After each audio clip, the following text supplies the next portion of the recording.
Assalamualaikum warahmatullahi wabarakatuh. Bismillahirrahmanirrahim. Tabarakalladzi nazzala al-furqana ala 'abdihi liyakuna lil 'alamin nadhir. Allahumma shalli wa sallim ala sayyidina Muhammad wa ala alihi wa sahbihi wa barik wa sallim asma'in. Amma ba'du. Ingkang kula hormati Kiai Haji Abdul Hanan wa ahli baiti, sedanten kanca-kanca santri peminat ilmu tafsir dan ilmu hadis ingkang kula hormati. Berbicara tentang ilmu tafsir, ada beberapa ulama yang menghindari kata tafsir karena makna tafsir itu memaknai atau menduga apa yang dikehendaki Allah. Tentu itu sulit. Satu, bahwa faktanya kita sudah tidak bisa komunikasi dengan Allah karena tidak ada wahyu lagi. Sehingga dari kehati-hatian ini pernah suatu saat Abu Bakar ditanya, ma makna abban fi qaulihi ta'ala wa faqihatan wa abba. Beliau menjawab, saya tidak lagi pantas hidup di atas bumi, di bawah naungan langit, jika saya mengatakan naqulu fil Quran, jika saya harus berpendapat tentang Quran apa yang tidak saya ketahui. Itu kehati-hatian yang dilakukan Sayyidina Abi Bakrin As-Siddiq. Tapi teori ini berbanding paradok, berbanding ekstrim, ketika bahwa Quran itu diturunkan itu sebagai hudan, sebagai petunjuk, kedua sebagai bayanan, sebagai penjelas. Dan ini yang saya yakini, kalau sebagai penjelas, Quran itu harus jelas sekali dan bisa menjelaskan. Dan Quran mensifati dirinya wal kitabil mubin, demi kitab yang memberi penjelasan. Sehingga dari sudut ini orang kafir pun mungkin memahami Quran. Dan menurut saya orang kafir pun bisa paham Quran. Kalau Ahok itu melintir Quran, tidak memahami Quran, paham? Senok harganya itu melintir Quran tapi tidak memahami Quran. Tapi bahwa Quran itu bisa difahami orang kafir itu ya. Logikanya gampang begini, kata Imam Syafi'i dalam kitab Ar-Risalah. Ketika Quran turun, itu pendengarnya itu tidak ada yang muslim, belum ada santri Kewagian, nggak ada santri Lirboyo, nggak ada santri Sarang. Pendengarnya itu non muslim. Nah ini sampai angen-angen, ketika Quran turun itu pendengarnya muslim atau non muslim? Non muslim. Andai kan Quran itu turun tidak difahami orang kafir, maka lalu objeknya siapa, sasarannya siapa? Nah sebab itu akan aneh kalau kita yang mondok, misalnya ngaji Idqon, ngaji Alfiyah, ngaji Ulumul Quran, apa saja, kemudian Anda tidak paham Quran, padahal orang kafir saja bisa paham. Nah ini tantangan bagi kita. Sing kafir wis paham Quran, masa kita santri tidak paham Quran. Makanya begini, di antara awal-awal periode Makkiyah ada surat disebut Qul ya ayyuhal kafirun. Katakan Muhammad ya ayyuhal kafirun. Karena mukhatabnya atau lawan dialeknya Nabi adalah orang-orang apa? Kafir. Mereka paham ketika dijelaskan Quran, paham. Dan sebagian mereka menjadi mukmin karena paham. Itu termasuk isi makalah yang saya utarakan di sini. Mereka tanya, ya Muhammad, siflana rabbak amin dahabin amin nuhasin amin hajarin. Karena orang kafir jahiliyah itu punya tren yang namanya Tuhan itu fisik. Mereka punya Lata, punya Uzza, punya Hubal. Sehingga kalau Tuhan-Tuhan kita ini dari batu Muhammad, katanya Anda punya Tuhan yang berbeda. Lalu Tuhan Anda ini dari emas atau dari perak. Turunlah ayat Qul huwallahu ahad Allahus samad. Lagi-lagi mukhatabnya adalah orang kafir.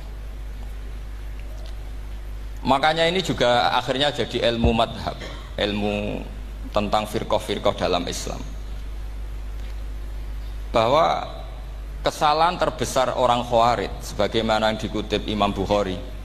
Nanti sampean cari di juz 4 atau di juz 3, pokoknya di bab Babu Qitalil Khawarij, karena Imam Bukhari punya adat diulang-ulang. Kata Ibnu Umar yang dikutip Imam Bukhari, innahum intolaku ila ayatin nazarat fil kufar faja'aluha alal mu'minin. Orang-orang Khawarij atau kalau sekarang orang-orang radikalisme itu meneliti Quran, kemudian ketika ada kriteria manusia-manusia tertentu itu dianggap itu kenanya orang Islam, korbannya orang Islam. Padahal awal mula ayat ini turun untuk orang kafir atau kritikan pada orang kafir. Ini cilaka betul. Karena logikanya seperti yang dikatakan Imam Syafi'i, ketika Quran turun ini nggak ada orang Islam, yang ada orang kafir. Jika mukhatabnya adalah orang kafir. Tapi ayat-ayat ini nanti dipakai Khawarij untuk mengcounter orang Islam, sehingga mereka mudah mengkafirkan kita karena pakai ayat yang dari awal Allah mengkafirkan orang kafir, sekarang ayat itu dipakai mengkafirkan orang Islam. Ini saking gebleknya orang apa? Khawarij. Makanya kata kitab Fathul Bari yang menyarai Bukhari itu, yang mendorong orang Khawarij seperti itu adalah jahluhum bisyariah. Memang mereka benar-benar bodoh, benar-benar goblok. Misalnya kita kiai atau kita ma'arif atau kita santri atau kita orang soleh, kemudian kita tidak bisa melakukan apa yang kita katakan. Terus kita oke lah, kita kena kritik misalnya atakmurunan nasabil birri apa? Watan sauna anfusakum wa antum taslunal kitab.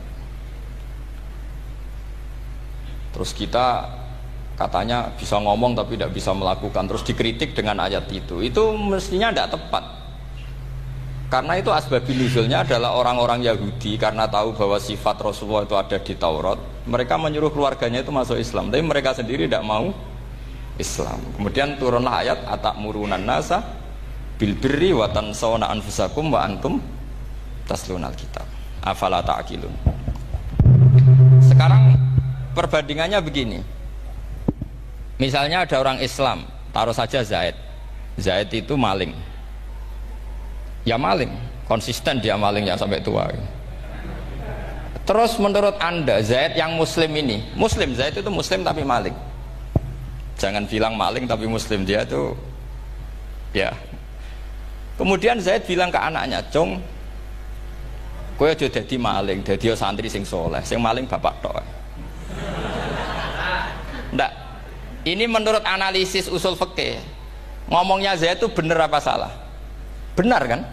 Nasihatnya ya benar, ngomongnya juga benar. Kamu tidak bisa ngeritik Zaid. Kamu bisa ngomong tapi tidak bisa melakukan, tidak bisa. Fa innal amra bil ma'ruf wajib. Wal qawla bil ma'ruf ya wajib. Wal qawla bil haqqi ya wajib. Jadi itu hal yang berbeda. Misalnya fa innal amra bil ma'rufi wajibun, memerintahkan barang baik itu baik. Wa innal qawla bil haqqi ya wajib, mengatakan yang hak itu ya wajib. Berarti Zaid tetap kena khitab. Kamu harus nasihati anak secara benar. Kamu juga harus ngomong hukum secara benar. Lalu ketika Zaid ngomong hukum secara benar, cung ojo maling, maling ku dosa. Cung ojo nerusno profesine bapak maling, maling itu tidak benar. Dia berarti sudah melakukan dua kebenaran, yaitu ngomongnya benar, nasihatnya benar. Dia salah, perilakunya tetap maling. Tapi jangan karena dia maling lalu omongannya enggak salah juga, berarti salahnya malah tiga. Makanya ini pentingnya ngaji sama ulama, sama ahli usul fikih. Jadi tidak bisa dicampur adukkan. Zaid gagal dalam perilaku, tapi jangan gagal lagi di nasihat. Nanti kalau dia tidak nasihati, maka anaknya terus maling, alasannya niru bapaknya. Karena bapaknya kalau mau nasihati nanti disemprit sama santri-santri, "Pak, sampean ra oleh nasihati anak era sama maling, sampean dhewe maling." Oh, tidak bisa cara usul fikih. Itu malah yudroku kulluh, la yudroku napa? Kulluh, atau bahasa populernya al-maisur la yasqutu bil ma'sur. Misalnya kita sebagai kiai hanya bisa takrib, hanya bisa jurumiyah. Apa yang muda Fathul Mu'in cek abote, bulet, maknanya bulet. Kamu tidak boleh ngomong gini, "Cong, kowe sebagai muridku kudu nurut aku. Nak gurumu goblok tok takrib, kowe tok takrib wae." Gak oleh ngelangkai guru, gak sopan gitu misalnya gitu. Nggak boleh gitu. Tetap kita ngomong, "Cung, kowe aja koyo aku.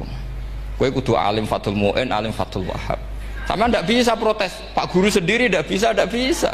Kebenaran tetap sebagai kebenaran meskipun kita ndak kuat melakukan atau ndak bisa melakukan. Lagi-lagi ayat itu sebenarnya ada untuk kita, untuk orang Yahudi, ta'murunan nasa bil birri wa tansawna anfusakum wa antum taslunal kitab. Sebab itu istidlal dengan Quran itu memang resikonya tinggi kalau tidak bagi mutabakhir, karena ya itu tadi, ini harus ada pengetahuan yang luas tentang asbabun nuzul, tentang kriteria. Nah kalau terpaksa, saya katakan terpaksa, kalau terpaksa kita itibar itu boleh, tapi itu terpaksa, bahwa Allah mengkritik orang yang bisa ngomong tapi tidak bisa melakukan. Tapi itu secara usul fikih itu runyam, teori ini runyam sekali, fatal. Sama lihat tuh di kitab Bajuri atau di kitab-kitab fikih yang lain. Ketika Shahibil Burdah atau Shahibil Bur'ah itu yang Imam Busiri itu, Muhammad bin Busiri. Niku salah nama tapi kadung populer. Jadi sebetulnya Imam Busiri itu Shahibil Bur'ah, bukan Shahibil Burdah, tapi kadung terkenal Burdah, kita ikut-ikutan apa? Burdah. Imam Busiri itu ngeluh, saya ini orang yang banyak kesalahan. Di antara salah saya adalah saya bisa ngomong tapi tidak bisa melakukan. Yaitu saya ngomong misalnya orang supaya tahajud, saya tidak tahajud. Saya ngomong orang supaya sholat sunat, saya tidak pernah sholat sunat. Itu sarahnya itu yang menyarai itu kan Imam Bajuri itu, yang sarah Burdah. Itu mengkritik begini. Kalau Anda ngendikan itu fi ma'radi dzammin nafsi, yaitu dalam konteks Anda mengkritik diri sendiri, oke. Tapi omongan Anda salah. Karena secara usul fikih fatal. Fatalnya begini. Misalnya saya nggak pernah tahajud. Ya mungkin itu nyata. Oke, mungkin itu nyata. Apakah kemudian saya tidak boleh mengatakan at-tahajjudu sunnatun?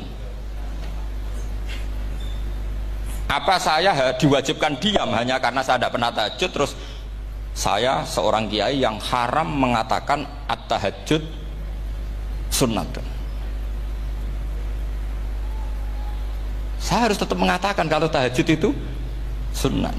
Saya kalau punya santri tetap saya bilang, "Cung, napas nganggur yuk tahajud itu sunat." Karena mengatakan kebaikan pasti bagian dari kebaikan itu sendiri.